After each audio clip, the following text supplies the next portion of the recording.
All good? Yeah. All right, Tony, mate, thanks for joining me on the Fitness and Lifestyle podcast. It's a pleasure to be in your presence, mate. Yeah, thank you for having me on, mate. Absolute pleasure. So, guys, as I mentioned in the intro to the podcast, Tony is an absolute boxing champion. I believe 7 times national champion, Olympic medalist, undefeated as a professional boxer. Yeah, undefeated as a pro. Won European Championships as well. Yeah, just add a few in there. Yeah. That's awesome, man. So, give us a bit of a rundown on how it all started. So, how did your boxing career start? What age did you start? So ever since I learned to walk, my granddad used to get me in a boxing stance and try and show me how to box. And when I was 10, that's how old you had to be to go to the boxing gym. I got took to the boxing gym, and that's when it started, you know. And then competed for 17 years. I had 106 fights in my career, and then unfortunately it come to a crashing end where I hurt my hands and I had surgery, couldn't recover, and that's when I retired. So what was the hand injury that you had? So I had a hole in one knuckle, and then I had a tear in the other tendon in the other knuckle. So I got surgery on both hands. And that's just from repetitive impact? Yeah, exactly. People don't realise that the thing that takes the most Knocking punishment... too many people out. Yeah. The thing that takes the most punishment in boxing is your hands, because you're constantly pounding them, and I don't think your hands were made to punch stuff, you know. So, so that's what happened. And... something that I wanted to ask you about is this is something that I've been interested in as well. So when you go into a training camp for a professional fight or any fight, how long do you particularly give yourself for that camp? Obviously, It might chop and change depending on how soon you find out you've got a match lined up. But how long is a camp usually? Yeah, they're normally 6 to 8 weeks, the training camps as a professional. But as an amateur, like a world-class amateur, which I was when I went to the Olympics and the Commonwealth Games and all that, you know, you're fighting every other month, so you're constantly ticking over, you're constantly keeping fit and keeping ready. You might have a week off, or even the week off, so you're still working, you know. So for the pros, it's normally 8 weeks. For the amateurs, you know, you're constantly consistently fit and in shape.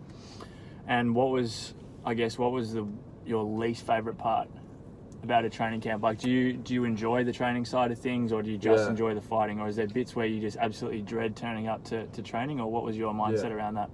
All of it, mate. I'm telling you, I didn't like training, I didn't like dieting, I didn't like thinking about their opponents and the fight, because you're constantly thinking from the second you wake up in the morning to the second you go to bed, it's on your mind about the fights and all that. I didn't really like any of it, you know. Okay. It's like what Muhammad Ali says, you know, every minute of training, and I didn't enjoy it, you know. But when you actually do fight and you win and you get your hand raised at the end of the fight, you know, there's no better feeling, and it makes all that sacrifice. An addictive feeling. Yeah. It's like a drug, you know. You want that feeling all the time, and obviously when I retired, that was the hardest thing. Not going to get that high anymore. But yeah, I really didn't like the training, but I loved the winning, you know. Amazing. And throughout your career, you've obviously done a number of unreal things. So there's obviously been a lot of highs, but I'm sure there's been a lot of lows. So in your eyes, what was the highest of highs and what was the lowest of lows? The highest of highs was definitely winning the Olympic medal, you know. It was in that, I remember... No, it was 2008, yeah? Yeah, 2008 in Beijing. I was in that the fight to get into it was the quarterfinals to get into the semi-finals to get the bronze medal, and you know, I knew I was like 8 points up going into the last 10 seconds of the round, because the last 10 seconds of the fight, because the crowd's chanting down 10, 9, 8. Yeah. And I just knew once that bell rings, I'm going to win the Olympic medal, you know. So when that bell rang, there was no better one moment feeling in my life than just that time there, you know. I was on a 8-year training program for the Olympics. 8 years, and to get through the full 8 years and to achieve my goal, get the reward at the end. Yeah, I mean, it was amazing. And what was the lowest of lows? I'm gonna say, aside from having to hang up the gloves, what was the lowest of lows? I lost in Melbourne in the Commonwealth Games in 2006. I lost to a Scottish guy, and I should have won the fight, and that was in the quarterfinals. My third fight in the week. And that third in 1 week. Third in 1 week, yeah. And how many rounds in a Commonwealth? 4 rounds. 4, okay. And with losing that fight, I trained so hard for that, I really expect to get a gold medal in Melbourne, and you know, I never got the gold, and that was the hardest moment for me in boxing. And so what's the process mentally and physically after a loss? So last night, I've watched this a couple of times, but last night I was watching Conor McGregor's documentary, and one of like one of my favourite parts of the documentary is after he loses to Nate Diaz, Right. and like you see the emotions that he goes through, and you know, he was pretty humble when he lost and stuff like that. But what are the physical and mental? What's the process once you lose a fight? Yeah, it's really, really tough, you know. I think when you lose a fight, you're really hard on yourself, and you've got to really try and pick yourself up. But there's like I said, there's no worse feeling really. You just feel like a failure.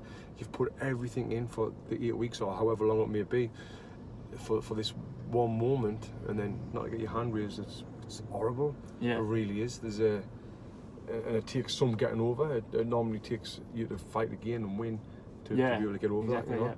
You know. So do you find yourself, you know, just hoping that, or like kind of searching for that next fight straight away?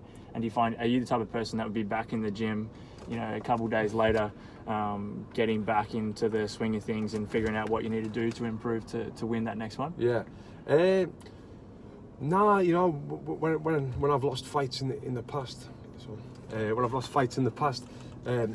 it's I don't know. I'm just down. I feel really down, and you want to get back in the gym and you want to work and learn. But I felt like when I've won a fight, I learn more from winning than losing, which it's supposed to be the other way around. Yeah. You know, I win a fight, I go in the gym, and my confidence is high, and I feel really good. You know, it's really tough when you've lost a fight and you feel like you're a loser. You know, to pick yourself back up. Yeah. Yeah. What's the process physically with recovery after a fight, regardless of whether you win or lose? So from the moment that you get back into the rooms, what's the process with recovery? I mean, after the fight, you normally forget about recovery and go and get drunk. eat loads of shitty food and get drunk, and and you might put loads of weight on, which I used to do. But but I mean, after training, recovery is very important because in boxing you train 2-3 times a day, so you've got to be recovered for your next session. So I'm a big fan of ice baths. Even now, I like to get cold therapy and do stuff like that. You know, I think that's really good. Have you done cryotherapy before? I've done cryotherapy. I think ice baths is much better than cryotherapy. Have you? What about you? Yeah, I've done both as well. Like I haven't done cryo as much as I've done ice baths. I think definitely what I've found anyways, for any form of like, if I've got like a bruise or like a knock or something like that, ice bath is more effective for me, which I'm assuming for you is probably what you're after. I do enjoy cryo, and I think I've been looking into it a lot more, and the benefits seem to be quite good with cryo. But yeah, I guess it's each to their own. I think as well for an ice bath, it's a lot mentally. You've got to be mentally stronger to get an ice bath because it's harder to get in. It is, yeah. And it lasts longer. Well, if you're in for like, I get in for like 8 minutes. Okay. It's tough. Where the cryotherapy is like 2 minutes. Is that right? Yeah, maybe 2-3 minutes. It's basically the length of a song. Every time I do it, they tell you to pick a song, and by the time the song's up, you're out. Yeah. Yeah. But yeah, I've even been. I don't know if this is something you do, and I think I mentioned it on maybe the last podcast, but I've been forcing myself to have like a fully cold shower. Nice. Either every morning or every night, and sometimes it's not even about the physical thing. Like you said, it's almost like that mental thing about forcing yourself to do it, and then each time you do it, you kind of build up more and more discipline to actually do the shit you don't want to do. Yeah, I'm massive on cold showers. I get one every single morning for that reason. Well, I think it really wakes you up and helps you with alertness, and it really it's like a challenge, you know. If you get through that challenge, you automatically feel good about yourself, you know. Yeah. And I love it. I had Ryan Munsey. Do you know Ryan Munsey? He's got a good podcast, a big podcast.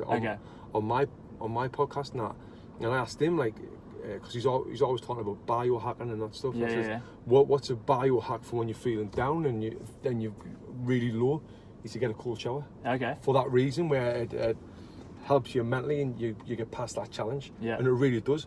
If you're in a cold shower, the last thing you can think of is your problems or whatever you got going on, you know, because you're Thinking about fucking getting out. Yeah, exactly.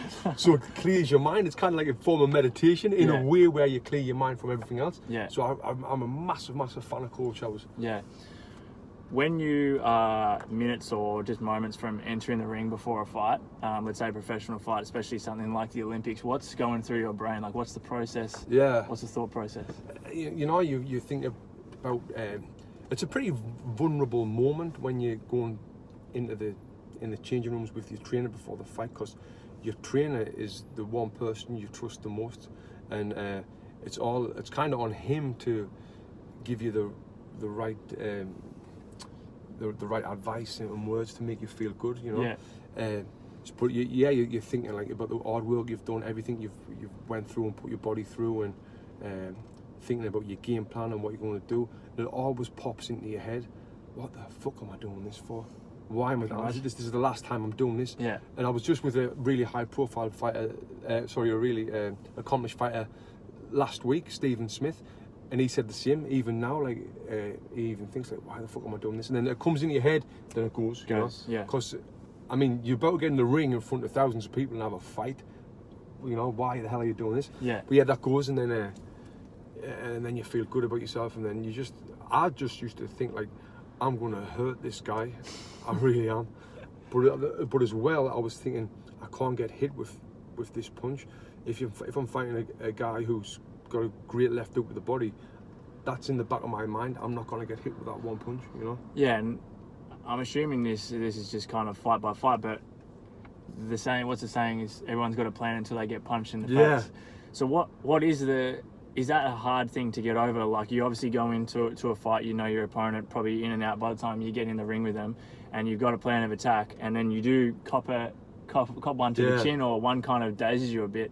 How hard is it to then regain your focus and go back to the plan? Yeah, no, it is hard, and you've got a game plan. You get in the ring, and like with me, I've got a really good jab, which is a straight left hand, and I used to know that if I can land my jab cleanly, I'll find me range and I can land me other shots. And when I couldn't land that jab, it was frustrating and it was tough.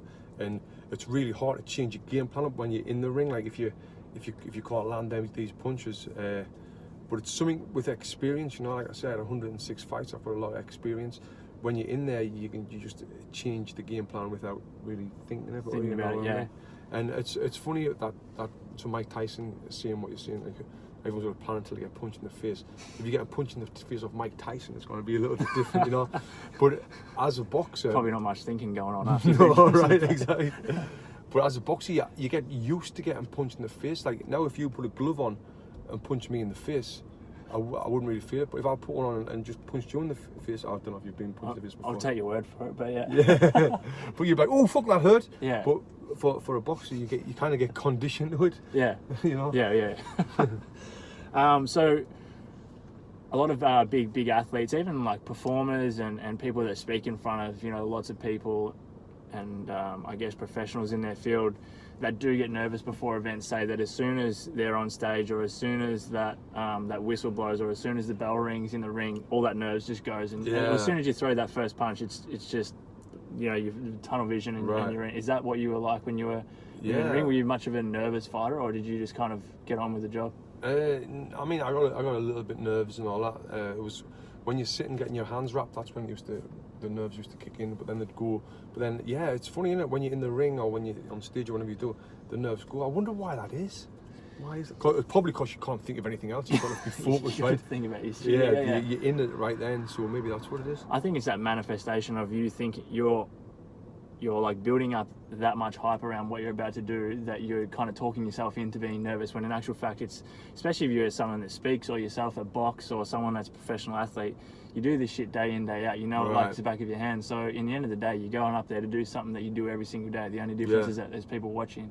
So I think it's just that thing that you build up in your brain that you kind of psych yourself out almost. And as soon as you get in there, it just goes. You're off.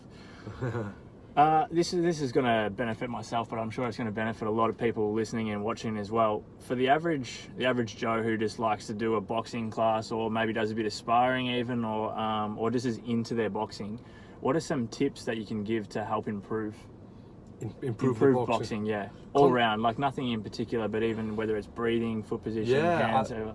Like the same thing with boxing is the same thing in everything, in business, in every single sport, is being consistently practicing the basics. You know, you see too many people try to get in boxing, try to get flash and try to get ahead of themselves. When let's just work on the jab, let's work on the 1-2 hook. You know, let's get that really perfect and be consistent with that, and everything else will follow. You know, rather than trying to get ahead of yourself. And like I say, it's the same in business. You've got to be consistently doing the basic shit good. Do the small things well consistently. Yeah. Exactly. Yeah, and it's the same with boxing. You know, and that's how you get better and better and better. So yeah, definitely just keep working on the basics. Try not to do all these fancy flash combinations you might see on Instagram, and try and just get the basic 1-2 down.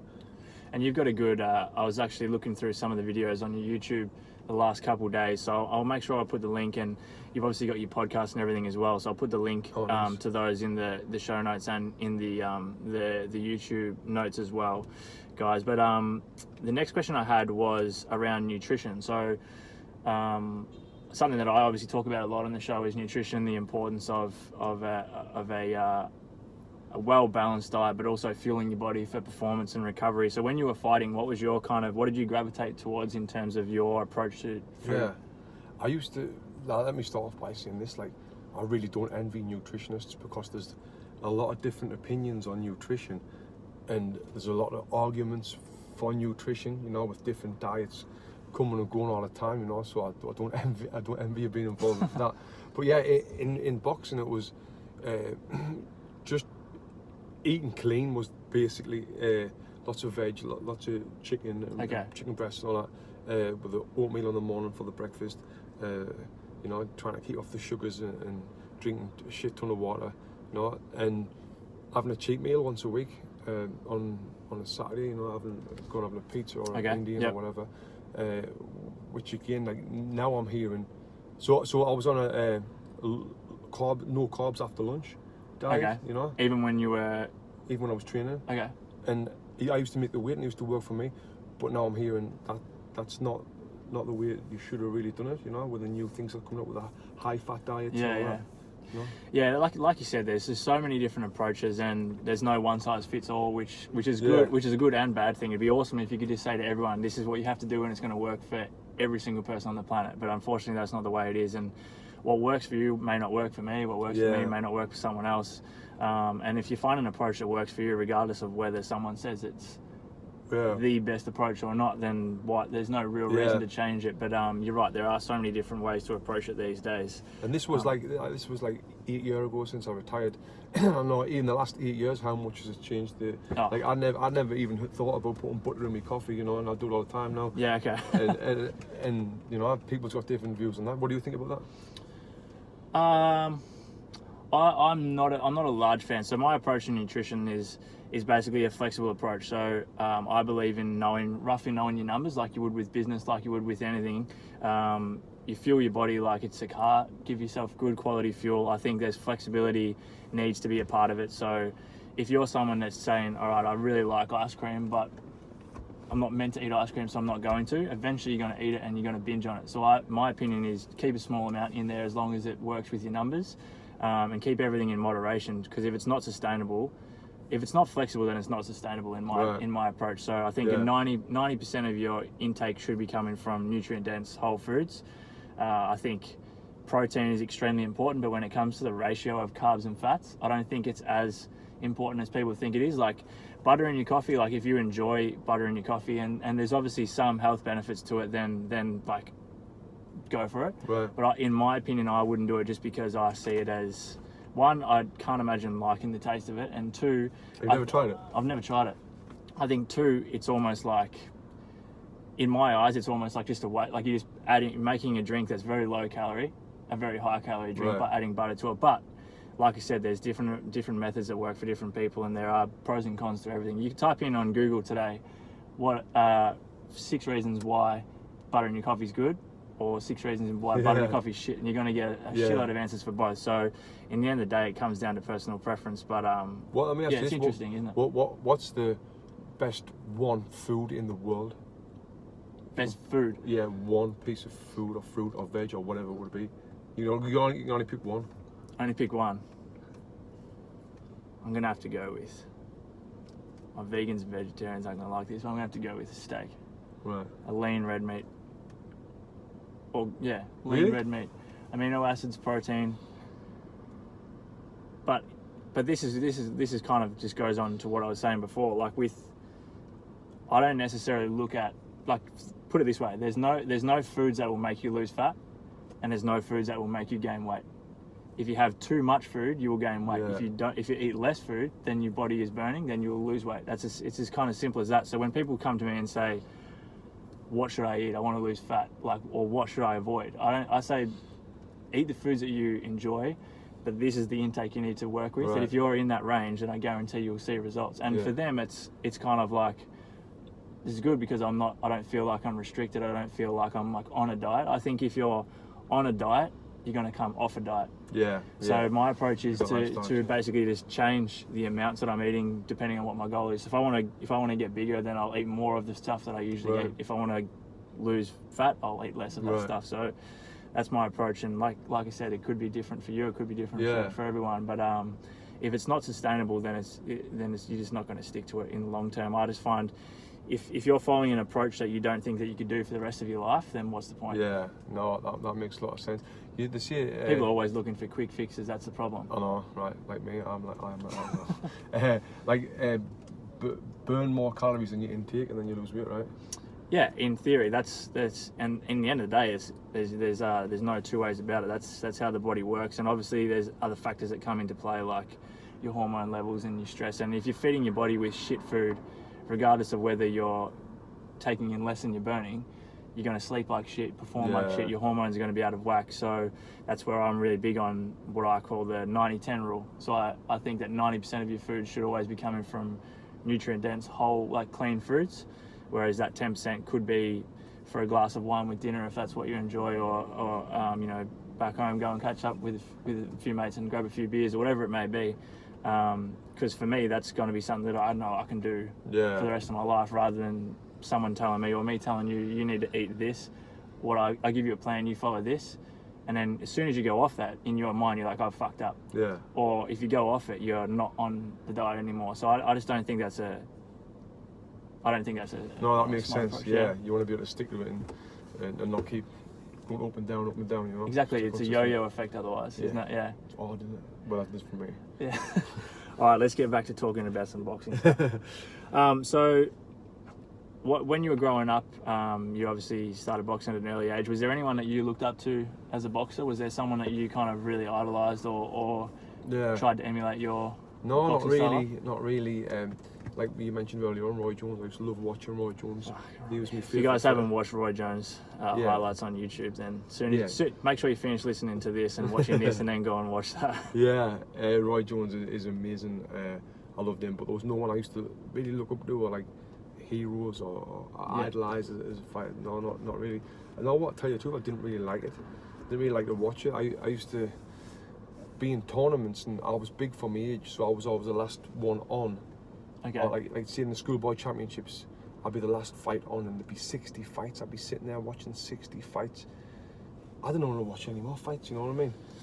It's funny you say that. There's a number of athletes that I've spoken to that some of them just absolutely love watching the sport that they play in or that they compete in, whereas others similar, like they love competing but they could not be bothered watching it at all. They have no interest in watching it outside. And I guess a lot of the time, if your whole day is consumed by boxing, the last thing you probably want to do is then go home and watch boxing, or go and watch more boxing. Yeah, that's why I'm kind of like I like watching MMA now, because that's another question I was going to ask you. That interests you, the UFC and MMA. Yeah, I like that because it's obviously got like boxing in it, but it's way more in it, so it's not as boring or as repetitive as watching boxing fights. So I'm enjoying watching the UFC now, MMA. Awesome. So I've got a few more questions. The next thing I wanted to quickly talk about is your gym. So we were just out there before in Santa Monica in California, Box and Burn. Yeah, Box and Burn. So is there one location now? There's two locations. There's one in Brentwood, like 4 miles from here as well, which is another very nice area. It is. And what's the concept for someone that's listening or watching? What's the concept of Box and Burn? Yeah, it's boxing fitness. You know, not getting punched in the head anymore. I'm not a fan of getting punched in the face anymore. You know, so it's like, yeah, boxing fitness where we do all of the things that I would do in a camp with the boxing work, and then the strength work as well. It's all combined into one session, so all mixed up, and we've got the best boxing class in the world. I guarantee you that. Not the best business model, but the best boxing class. And why I say it's not the best business model is because we've got 4 to 6 trainers teaching one class, so you're getting the one-on-one work, which obviously makes it an amazing class. But like I said, it's tough for a business. The expenses are a little higher. Yeah. But in the end of the day, like, I think, by the sounds of it, we both listen and consume a lot of business-related stuff. The more and more that I kind of listen to people that are doing really well and successful with what they're doing, if you're trying to give someone a service, it's about giving them the best service. So if you're trying to give someone an experience, it's about giving them the best experience, and eventually the financial side of things is going to come. Yeah, definitely. Like if I come in and do a session with you at Box and Burn and it's the best class I've ever done, I'm going to go and tell people about it, regardless of, you know, that class you could have made more money off it if there was less trainers, but it might not have been a good experience. It's like this quote I posted the other day: never start a company with the goal of getting rich. Your goal should be making something you believe in and making a company that will last.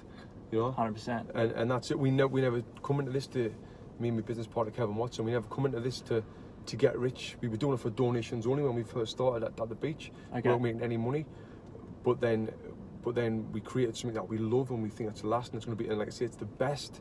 So the money's starting to come. You know, well, we're doing all right now, but like at one time we weren't making anything because that's not what we were about. You know. Yeah, but if you didn't love it, you wouldn't have stuck it out. And exactly right. Like we say about the dieting as well. You know, it's like we say, the basics. Just fucking do the basics, and you're 100%. And you've got a podcast, Box and Life, and we were talking about this before. You're going to start uploading stuff again, but some of the guests that he's had on the show is just fucking insane. So after you finish watching or listening to this, go and subscribe to Box and Life. The content on there is awesome, and I'm sure there's a lot more to come. We're talking about podcasting before and how we think, well, I definitely think it's just going to grow. More and more people are starting to listen to podcasts and consume audio while they're in the car and or traveling or training or walking, whatever it may be. So go and check that out as well. I tell people, so we do a Box and Burn Academy, which is our education program where we teach personal trainers how to teach boxing. I told you we come to Melbourne next year. It's called the Box and Burn Academy, and on that I do a talk about how to promote and brand yourself as a top fitness professional. I do like a 40-minute talk, so I've got quite a bit of experience in that. And cool. Everyone's sitting there, and I'll say to them all, I'll say, put your hand up if you listen to the podcast. 90% of the people put their hand up, and I'll say, now put your hand up if you've got a podcast. No hands ever go up. And I say, why? Why have you not got a podcast? Yeah. You know, you're passionate about this. It's free. It's great for SEO. Gets your name on Google, iTunes. It's everywhere. You know, start a podcast. You know, and I really recommend everyone starting a podcast. Definitely, and you know, how long have you been doing yours for? Like 3 years now. 3 years, yeah. I'm getting close to 3 years now, and something that Gary Vee says a lot, and what he does a lot. Keep in mind, he has a team of a lot of people doing this for him. But even if right now we were recording a video, or you were doing a talk and you were recording a video, or someone that's a trainer or someone out there that's recording a video or working with a client, you can then take that audio and use that as a podcast. It doesn't need to be a professionally, professionally done podcast. It can just be content that you're putting out and you're redistributing it across all different platforms. Yeah, definitely. And as well, what you can do with it is, just let's say, for instance, when you were giving your opinions on dieting and lifestyle change, what I'll do with my podcast, I'll send a clip to a lady who helps me, and she'll transcribe it into a blog. Okay, yeah. Now I'll put the blog out. I'll put the blog on the YouTube. I'll put it on the Instagram. Put it everywhere. Little clips of the video goes everywhere. The audio clip, and now you get everywhere. And now all of a sudden you've got 5 or 6 different pieces of content. Yes, and so the people who don't like watching can either listen or they can even read about it. You know? Yeah, 100%. Yeah, 100%. so it's very valuable for not just in this industry, but in any industry, people are doing I this agree. shit. Yeah. All right. Before we wrap things up, I've got a few different names or a few different topics that I wanted to bring up, and I just want your opinion. I don't even have any questions around it. I just want to bring them up and see what your thoughts are. Firstly, the Conor McGregor and Mayweather fight. What was your thoughts going into it, and what is your thoughts after it? I absolutely loved that fight. I loved everything about it, and There's two of us. I get shit off because the boxing community all hated on it, you know, and I'm big in the boxing community, so I got a little shit for that. But I loved the fight. I loved the build up, even though it was cheesy. I loved how much money they made. I really enjoyed watching the fight. I was nervous before. The got my emotions, you know, and in marketing it's about building emotional relationships and all that. So they got everyone's emotion. I absolutely loved it. And you know, Conor McGregor, every time he comes to Los Angeles, he trains in Box and Burn. Oh, really? You know? Yeah. So he'd come to the gym, and I remember he was telling me when he was in the gym, he said, "I'm gonna try and fight Floyd Mayweather." And I was like, oh, right. I was thinking, absolutely no chance. And I was laughing, telling people, next thing he's match with Mayweather. But yeah, I loved that fight, and I loved it all about it. And I've been putting on my Instagram as well. What do you think about Mayweather McGregor 2? And again, getting loads of shit. But I would absolutely love to see it. Oh, I think, like you said, like, you know, you might get shit for it, but name one person that wouldn't watch it. Exactly. Yeah, exactly. And that's what I was just telling everyone. Like, you know, you're giving it shit, but are you gonna watch it, or you're gonna pee? And what are your thoughts after the fight? How do you think Conor went, and did he go as well as what you thought, or did he do better than what you thought? He done way better than what I thought. He won like 2 or 3 rounds.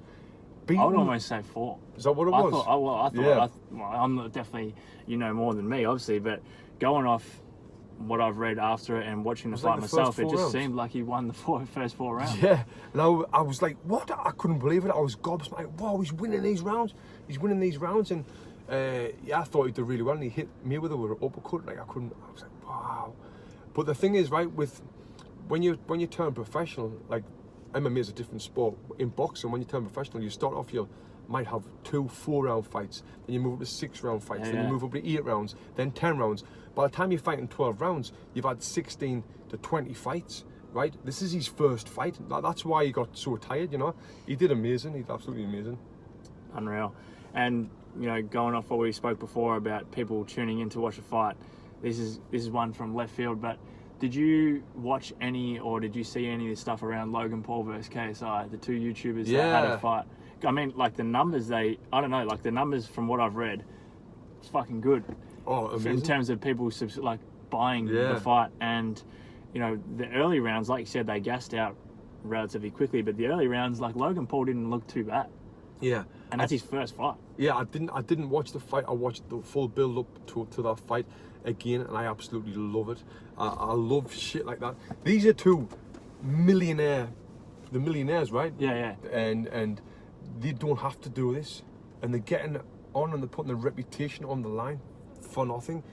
I've got nothing but respect for them for doing that fight. You know, it's huge. It's huge, and yeah, I heard the fight was a bit of a mess. Well, I mean, what do you expect? It's, you know. Yeah, check it out. Like, I think it's I think you can actually watch it now just for free on YouTube. But the first 2 to 3 rounds, Logan actually looked good. The KSI, the dude he fought after the second round, after he realised that Logan was kicking his ass, came out and just made it a scrappy fight. It was shit to watch. But up until that point, like, you watched Logan, and after 4 months of training in your first fight, I was surprised at how good he actually looked as it.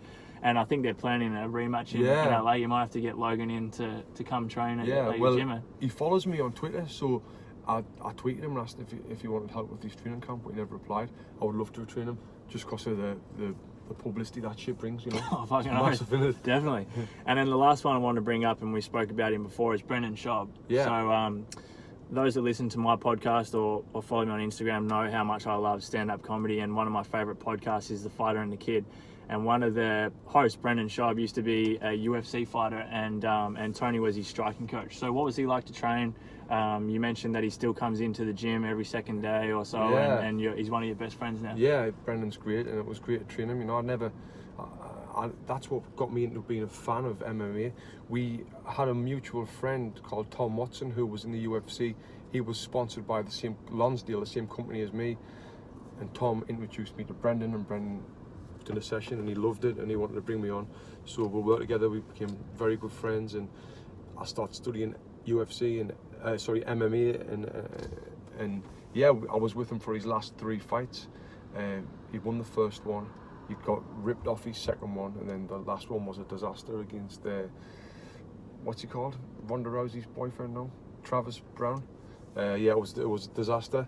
But yeah, it was a great experience, and you know, I've just been in the cage side in the corner for these big massive fights. What an experience. And then as well, like now Brendan is absolutely killing it in what he's doing now. Like, I mean, very, very successful, which I'm really happy for. I'm really happy for him, because it's like 99.9% of fighters leave fighting and they've got nothing to fall back on, you know, where in boxing and MMA, and for him to leave and come out like successful, you know, and that number 99.9% seems, I see loads of fighters doing it, but you don't see the other fighters that's not doing it, no? Exactly right, yeah. And for him to be killing it now, you know, it's really good, and he's helping me grow my business as well. Oh, likewise, mate. Like you're obviously doing extremely well, so congratulations. Thank you, mate. Thank you. Well, guys, that is it for today's podcast episode and the interview here with Tony. So, Tony, thanks a lot, man. I appreciate you coming on the show. It's definitely been one of the more enjoyable episodes I've had, and hopefully we can catch up again maybe next year. So you're trying to say the rest of the people you've had on your podcast being boring bastards? No. Yes, you are. No. Cut up, you know. Don't throw me under the bus here, come on. No, but thank you, mate. Thank you for having me. Any time, next time you're in town, we'll do some boxing. 100%. Guys, thanks for tuning in today.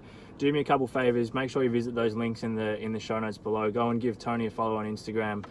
If you've enjoyed today's episode, take a screenshot of the show, post it on your Instagram story, tag myself, tag Tony. If you've got any questions for myself or Tony, either contact me or contact or Tony by DM, and we'll be sure to get back to you. But thanks for tuning in. Make sure you hit that subscribe button, and look forward to chatting to you again in the next episode.